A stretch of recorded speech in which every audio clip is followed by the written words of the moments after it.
This is our state. This is our home. This is pure Nebraska.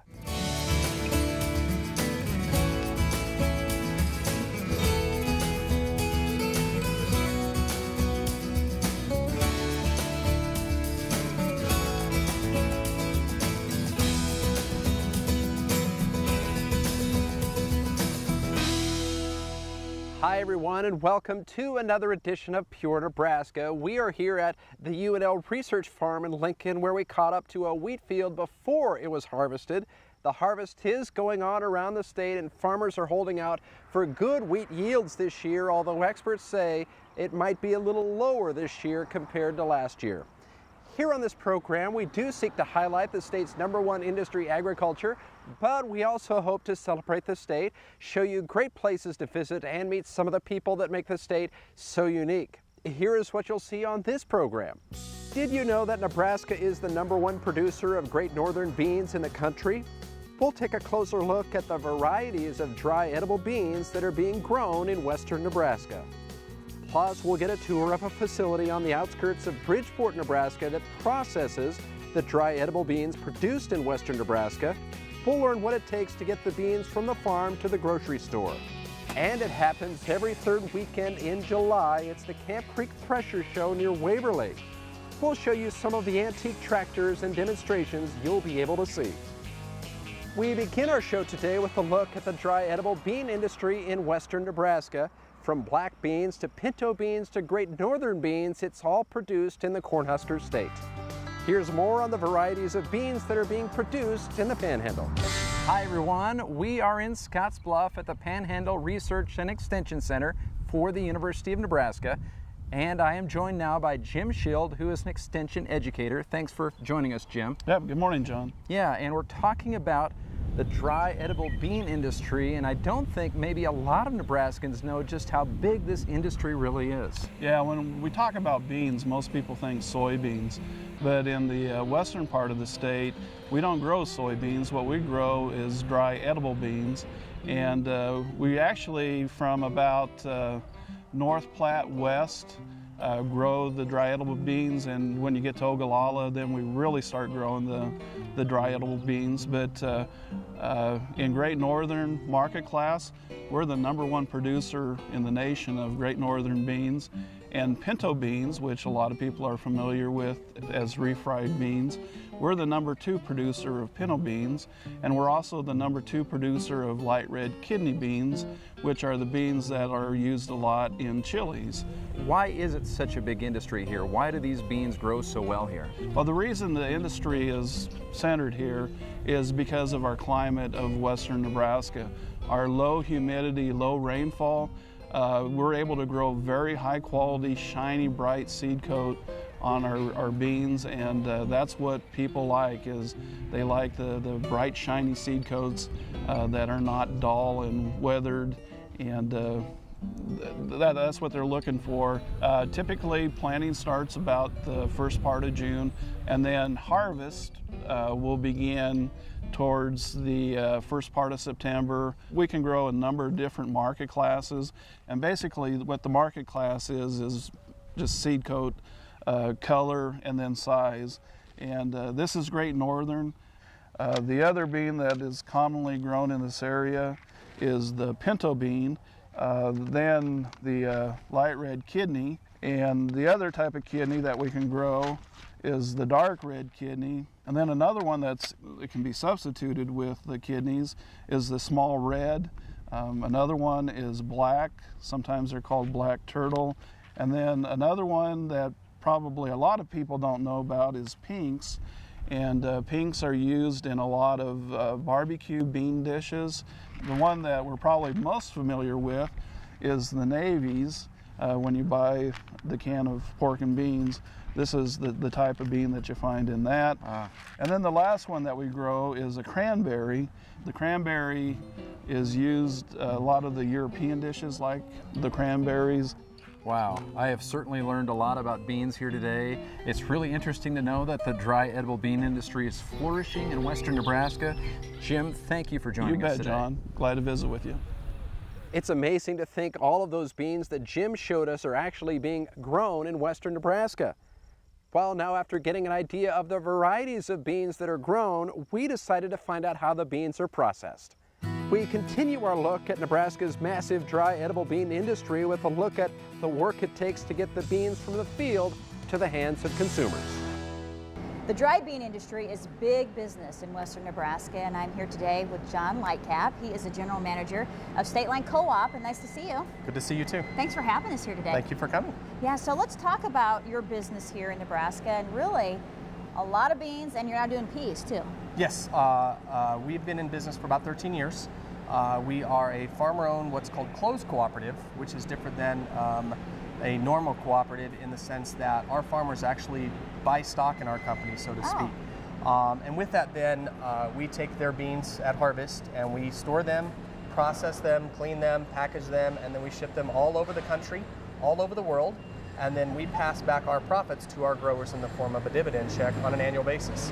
So it's a little bit more unique co-op situation than what a traditional co-op is. Where are we right now? We are actually in our warehouse in Bridgeport. As you can see in the picture, we've got totes of beans, we've got bags of beans. You can see people in the background are packaging product to be shipped. We have rail cars here to load and trucks to load, so we're standing in our warehouse right now. Year-round you're working? Year-round we're working, yes. Our harvest time period starts early September for bean harvest. Okay. We harvest well into the first part of November. It's a long, tedious process. We are open from 7 o'clock till sometimes 10 o'clock at night, 7 days a week during harvest. And then once harvest is completed, we will ship and clean during harvest, but for the most part, we'll start that cleaning and processing after harvest, and we'll ship right up till the next harvest, start over again. So talk about the process. Once you bring the beans in, how does it all work here? We have growers come in at harvest, and we take a sample of their product and we put it in a specific bin based on the quality or the variety that it comes in at. Then as we tend to go market that, then we have specific customers that want a specific quality or specific size. We try to isolate that as best as possible. Once a customer orders a shipment, then we take it out of our bulk storage and put it through a cleaning process to take all the dirt, the sticks, the twigs, all the stuff that is not a bean, take it out of the system and put it into a package and provide them with a #1 quality packaged bean. So tell me, beans are good for you. They're very high in protein, very high in fiber. They're one of the least cost non-animal protein sources in the world that you can find.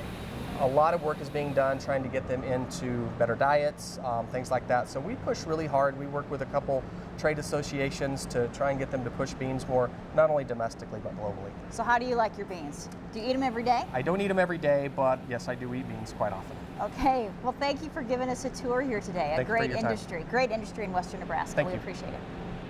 We turn from modern agriculture and how beans are grown in western Nebraska to how agriculture was done in the past. The Camp Creek Threshers Show takes place each year during the third weekend in July. This year it's happening on the 20th and 21st in Waverly.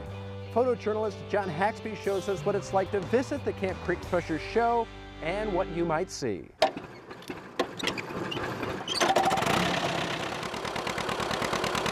You've got to keep it running, and there's a lot of maintenance to it. You know, the Case McCormick Dairy's all built in America by hand. Labor of love, people toiled over building them. Everything made in America back then. Everything made in America. Throw the weed in the front. It's an old-time combine, and it's got cylinders in it and straw walkers and shakers, and it shakes out the grain, separates the grain off the stalk, and the grain falls down through and separates, and the straw goes out the back through the blower, and the grain goes into the wagon. I like things mechanical, like the challenge to make them run again. You gotta love to do it because I think anybody in their normal mind wouldn't want to do it. You run the threshing machine, you have 2 bundle pitchers on a rack. You'll have a straw boss, they call him, up on top of the machine. And he's pretty much in charge of everything. Then you have somebody on the tractor, the steamer, whatever's belted up. He stays there and he's constantly watching the guy up on top of the machine. If something goes bad, he signals, shut it down. And that's all he does up above is looks and listens. If something don't sound right, he'll shut it down. But usually a crew of 4. People on the rack throwing it in, watching the bundles disappear into the machine. Next thing you know, grain goes out a chute on one side, straw blows out the back. People nowadays forget where it came from, forget where we started, so this kind of reminds them of the past, so they appreciate what they got now. But it'll take us all weekend to do a combine, can probably do in about an hour. So, got to think of it that way too. And again, you can see the demonstrations on July 20th and 21st in Waverly, and we understand that most of the buildings are newly painted this year and the organization is growing. Coming up next, we will get our chances for moisture from meteorologist Brad Anderson. And later in the show, we take a trip to our town, Petersburg. There's so much for people to do and so many things for kids to do that it makes it a really great family community. The community of Petersburg might be small, but it has much to offer residents and visitors. Find out what makes the town an award-winning place. And later, Ralph Wall will let us know what's happening in Nebraska's great outdoors right now. It's all on the way.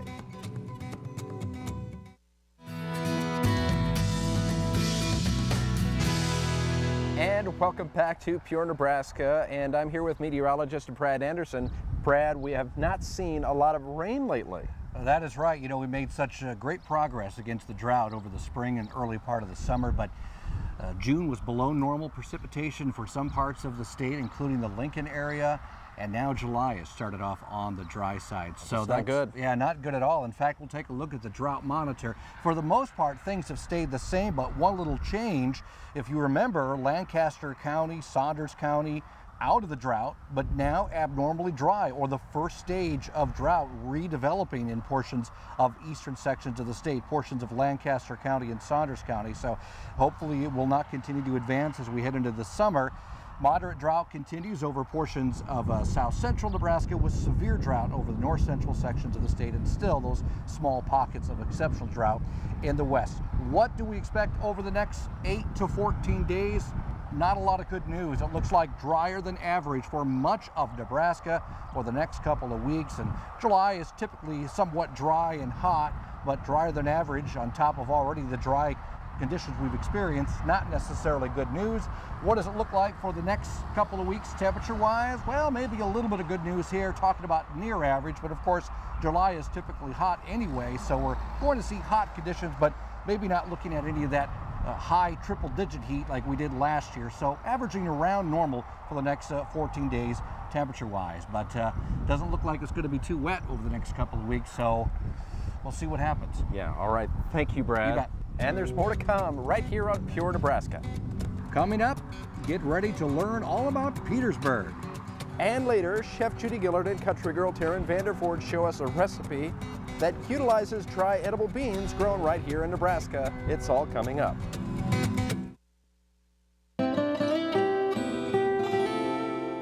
And welcome back to Pure Nebraska.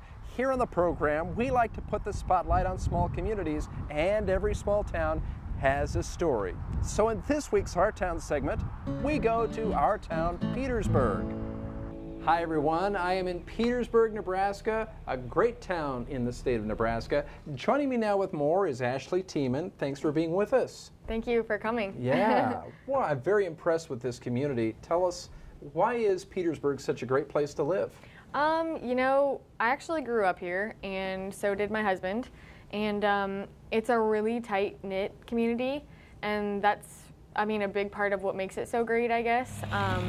We have a lot of stuff here that, you know, people want to come back for and, you know, bring their families back for. We have a really great school system, and, you know, the community, for the size of it, we have a large grocery store. We still have a lot of functioning businesses that, you know, you might not get in a small town of our size normally. So we have a really nice golf course, the park, you know, there's so much for people to do and so many things for kids to do that it makes it a really great family community. Mm-hmm. That's really great to kind of draw back families yes. and kids and give kids something to do in a small town. Yes. I notice here you have a lot of awards. We're at the village office, and look at all these awards. You have many that are Nebraska Community Improvement Awards. Is this kind of how Petersburg is, getting a lot of great awards like this? Yes, actually this is a lot of, our tight-knit community, everybody pitches in. There's a great deal, this is not, these awards don't just come from one, group or person. It's everybody, and everybody's always super willing to pitch in and, do whatever it takes to keep the community clean and, a really great place to live. There's a wind farm near town. Does that have any impact on the community too? Definitely. There's several people that work out there that actually live here in town. And if they don't, live right here, the business that we still do out there, it definitely affects the community. We get a lot of supplies in town, or some of the businesses here in town. We do a lot of our parts and supplies procuring. There seems to be a lot of energy in town.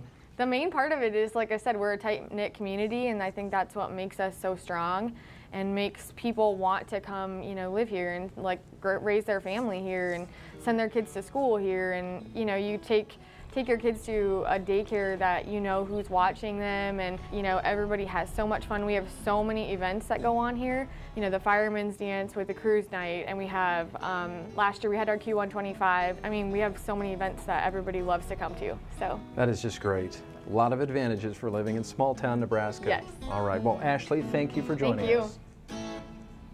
Now it's time to experience the great outdoors. Here's Ralph Wall with the latest on what's happening right now. This week, I'm taking you on a video vacation to north central Nebraska. Wonderful little oasis up that way, kind of between Ainsworth and Bassett. In 1983, Neil and Pauline Keller of Brewster, Nebraska gifted 197 scenic acres of Brown County wilderness for park development. Open to the public in 1986, the Keller State Recreation Area is located on Bone Creek. The area features 5 fishing ponds holding a variety of species. Keller nestles amid rugged bluffs covered with oak, pine, and cedar. Deer and turkey thrive in the timbered reaches, and the area is not only popular with campers, but hunters as well. A wildlife management area borders the park. There are 25 all-weather camping pads with electricity.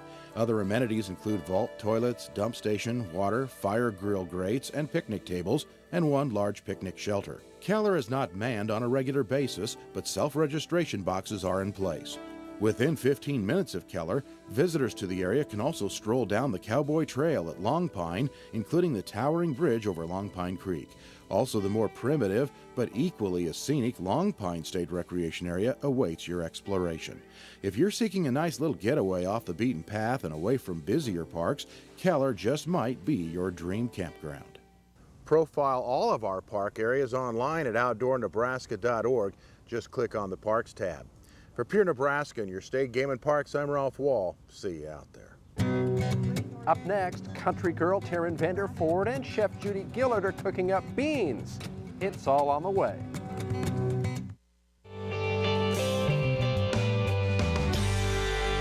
And welcome back to Pure Nebraska. At the beginning of the show today, we told you about the dry edible bean industry in Nebraska. Our state is the leading producer of great northern beans in the country.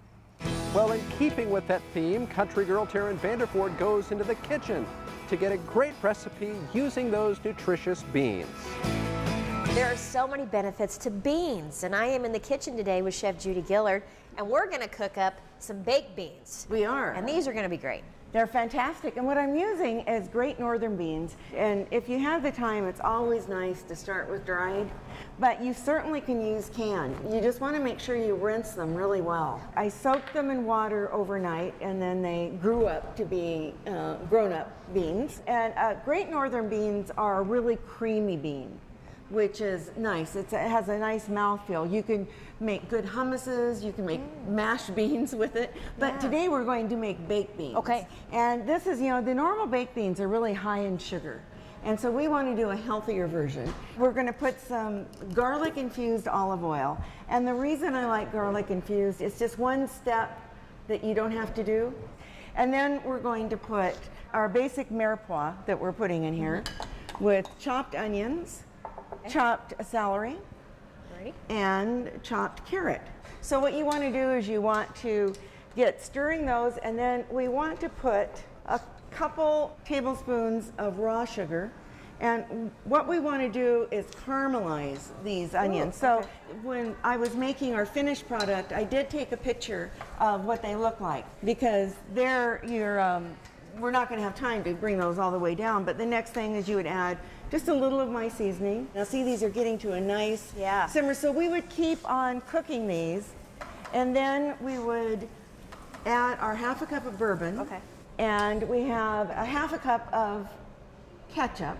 Then we're going to add some harissa. And now for our underlying flavor, I'm going to add some maple, pure Vermont maple balsamic.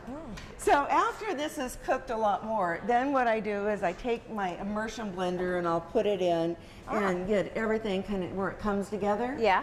And then, you know, after they've really caramelized down, we'll add our beans. I have a finished one, and I did this one in my tagine. What it does is the steam all comes up and then goes back down in the product. Ooh. So whatever you're doing, braising or anything, it keeps everything more moist. That's really good. Isn't it? You see where you get the heat, a little heat from the harissa, but then you get that sweetness from the maple. You don't have to worry about the alcohol, because the alcohol is going to all burn off. Yeah. So don't worry about your kids eating this. Really good. Beans are so good for you. Yeah, Lots of fiber. Thanks, Judy. And that is it for this edition of Pure Nebraska. It's always great to be standing in one of Nebraska's beautiful wheat fields. And if you have any stories that you would like to share with me, you can just email me at john.vanderford@1011now.com. You can also get a behind-the-scenes look at our show by liking our Pure Nebraska Facebook page. Who knows, you may see us driving through your town in search of the good life. Thanks for watching.